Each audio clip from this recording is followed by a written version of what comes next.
A fachada sul do Santuário Nacional é mais que uma obra de arte. É uma catequese em mosaico, uma Bíblia que se lê com os olhos.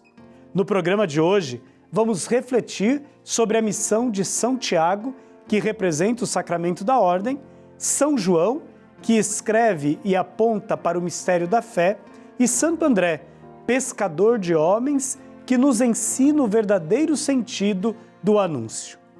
Cada detalhe do mosaico revela a beleza da vocação apostólica e o chamado que também ecoa em nossos dias. Vamos juntos mergulhar neste mistério? No Santuário Nacional, a fachada sul é um verdadeiro mosaico da fé. Em Pentecostes, o Espírito Santo desce sobre os apóstolos e, com ele, nascem os sacramentos e a missão da Igreja. São Tiago, filho de Alfeu, é representado conferindo o sacramento da ordem. O óleo escorrendo sobre a cabeça do eleito revela a plenitude do sacerdócio que perpetua a missão dos apóstolos até os dias de hoje. São João, evangelista, une escritura e tradição.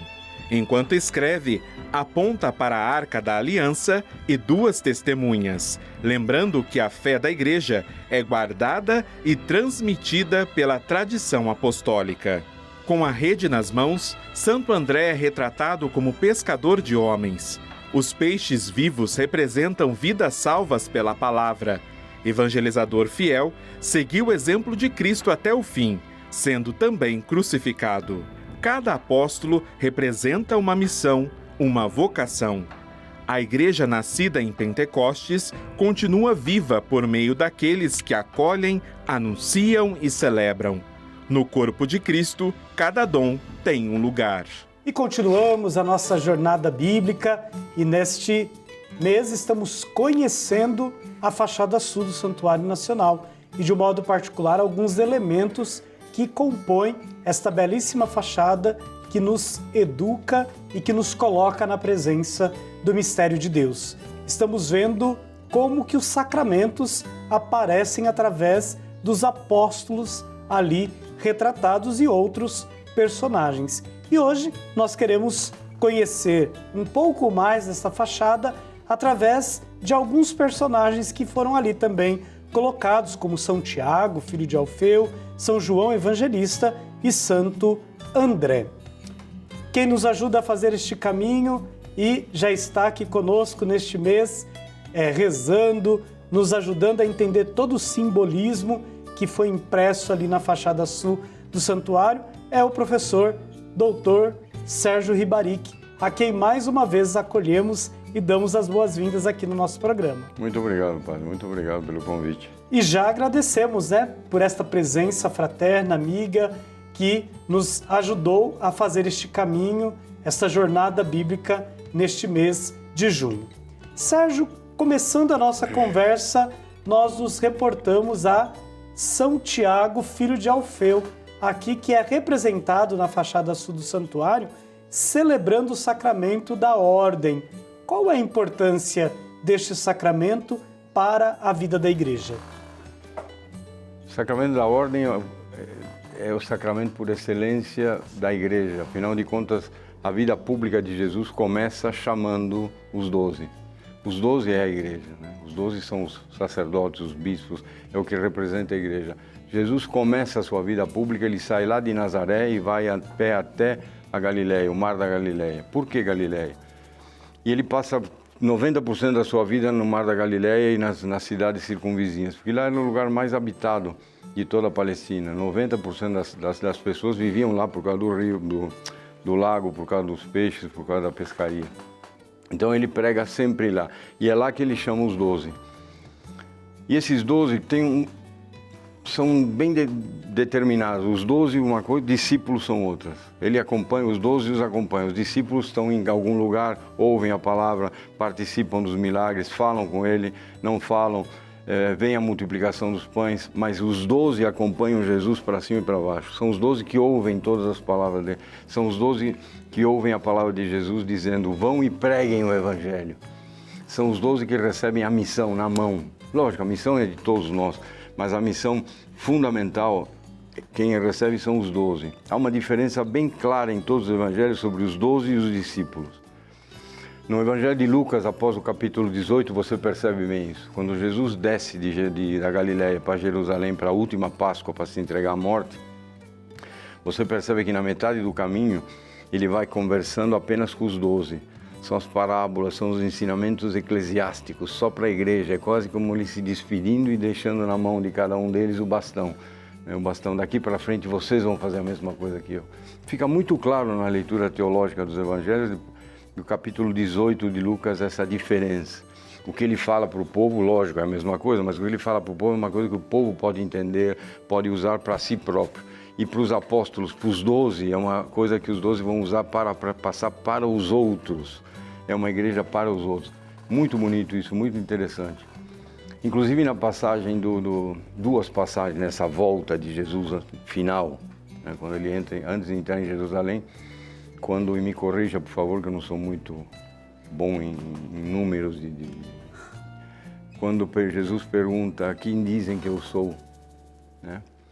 Quem dizem por aí os discípulos, todo mundo sou. E aí todo mundo fala, bom, dizem que você é um profeta, dizem que você é Elias, dizem que é a reencarnação de João. Depois de 3 anos ninguém sabia quem ele era.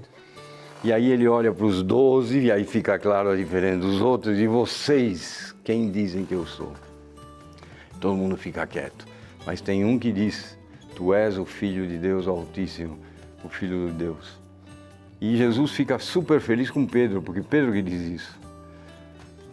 Na verdade, ele não fica feliz com Pedro, porque ele sabe que não foi Pedro que falou isso. Ele fica feliz com Deus, porque ele diz, parabéns, Pedro, porque isso que você falou porque veio do Espírito de Deus. Foi Deus que te apertou. Ou seja, quando Pedro diz isso, ele diz em nome da igreja. O que é a igreja? A igreja é todo aquele que professa que Jesus é Deus. E é isto que é a igreja. É muito importante isso. E ele fala para os 12, não para os discípulos. Né? Todo aquele que professa que Jesus é Deus é a igreja. Por isso que nós, Igreja Católica Apostólica Romana, somos a Igreja de Cristo, mas também tem outras. Né? Também tem outras, porque por mais que você brigue, por mais que haja gente que diga o contrário, você professa que Jesus é o amor supremo, é o Filho de Deus, é aquele que te ensina o caminho de volta ao Pai. Como não chamar isso de igreja? E é interessante também que ali nós temos um outro personagem, né, além dessa figura de Tiago, né, que nos ajuda a entender o ministério do bispo, o ministério ordenado na igreja, né, nos seus diversos graus. Nós temos ali a figura de São João. E São João, ele é apresentado segurando a tradição dos apóstolos. O que você teria para falar para a gente um pouquinho desse livro importante para a história da igreja? João tem alguns momentos fantásticos. Né? O João é o menor de idade, João é o que acompanha Jesus em todo o trajeto até o pretório. João é quem acompanha Maria na cruz. João é quem recebe Maria como a sua... ele vai tutelar Maria daí para frente. Mas João também participa de dois momentos extremamente interessantes. Na última ceia, que está os apóstolos e os discípulos, né? É só no quadro de Leonardo da Vinci que estão só os 12, mas estão os discípulos também. Ele é o único que encosta a cabeça no peito de Jesus, num ato profundo de amor, porque percebe que esse homem estava sofrendo, mesmo sem saber o porquê. E outra coisa interessante é que Jesus, acabada a ceia, ele não pega todos os discípulos, ele pega os 12, venham e orem comigo. Igreja, a diferença entre igreja e leigo. Venham os 12 comigo e rezem comigo. Que na verdade são 11, porque Judas já tinha ido embora. E rezam com ele, e vem o sacrifício supremo, vem a dor suprema, vem ele se jogar no chão, chorar, desesperar, né? Cair lágrimas de sangue. E mesmo assim, dentro desses 12, que são 11, ele ainda, numa segunda vez, ele pega 3. João, Pedro e Tiago. Ele pega 3. Só vocês 3 agora vão vir comigo ver o máximo da minha agonia. Vocês vão perceber um mistério silencioso. Os 12 vão ver, perceber e entender para poder relatar o que aconteceu aqui no Getsemane. Mas vocês 3 vão perceber aquilo que é imensurável, um mistério supremo. É aí que nasce a igreja contemplativa, onde dentro da igreja ele tira 3 para participarem do mistério. E aí nasce, segundo Baltasar, a igreja contemplativa. A igreja é belíssima, belíssima. Todos nós somos igreja, mas cada um tem uma função. É interessante que o último personagem é André, que é retratado como pescador. Quando a gente fala de rede, nós podemos comparar as redes dos pescadores, dos apóstolos com a igreja? Sim, Jesus mesmo dizia, né? Soltem as redes, vamos para águas mais profundas, vamos pescar outros peixes que não estão aqui perto, vamos para longe.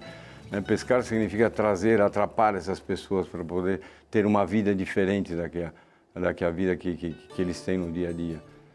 E também a função de ir e pregar o evangelho, o que é? Lançar as redes. É muito bonito isso. A história da igreja é belíssima.